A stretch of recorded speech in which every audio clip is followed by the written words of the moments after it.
Welcome to the Sports Shack with Carson and my special guest, Ryan Booz.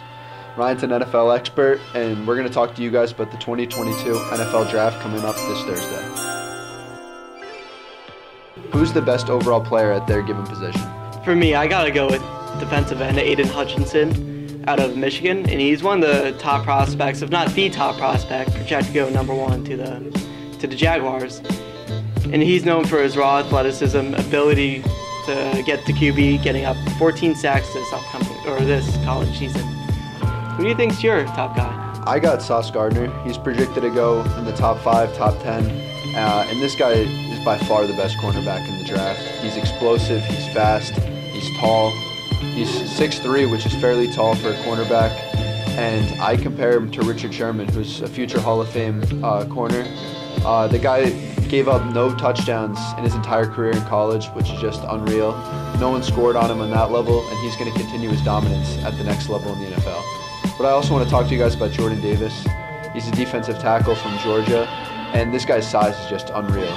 He's 6'7", 340, and he ran a 4.78 40-yard dash, which is just unreal. His ceiling in the NFL is just ridiculous, and I don't know what to expect from him. He's a guy to look out for. In this unique draft without a true number one top QB, who do you think's the best at that position? Well, I feel like Malik Willis is probably the obvious pick, who most people are going to have, but I'm going to go with the strange one, and that of Matt Corral. It's going to be a strange selection because most people are going to laugh at that, because Matt Corral honestly is more or just as much downside as he does upside. But the reason I'm so high on him is I think he's going to be the biggest steal of this entire draft. I think he's a future Pro Bowl level QB. You can find him at the late first round or early second round, and he's just the most mentally ready QB I've seen in the last I don't know how many drafts. He makes the right decisions. He plays for his team, and he always plays to win. He's just a great leader, and he doesn't have as high of a ceiling as a guy like Malik Willis, who's fit for this modern era.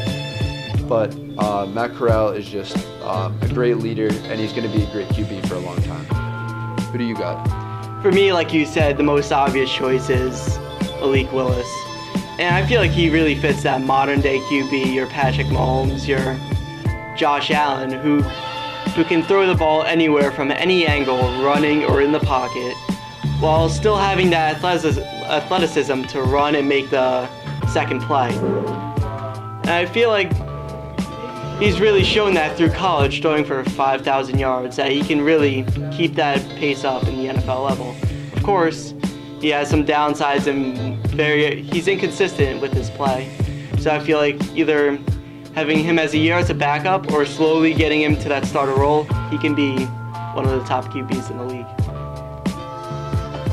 Great guys at so many different positions. Who's the best fit for a given team in this draft?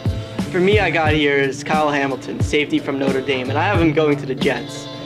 He's really that electric safety who can go sideline to sideline and be the captain of that team.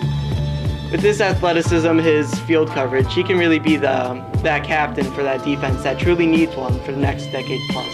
How about you? Who's your best fit? I got Evan Neal for the Giants. He's an offensive lineman from Alabama. The guy was great in college, and for the Giants, they got the 5th and 7th overall pick. He's going to fall somewhere in that range, and the Giants, I think, should desperately look to draft him or some other lineman. They've struggled with their offensive line for the past, I don't know how many years now, and I think Evan Neal is a guy who can fit in really nicely and be that star tackle or guard that they desperately need. He's played 3 different positions at the college level, and he's going to be extremely versatile at the NFL level, which is great, especially for a team like the Giants. So that concludes our NFL draft coverage for this 2022 NFL draft. I can't wait to see what happens with so many different possibilities in such a random draft class.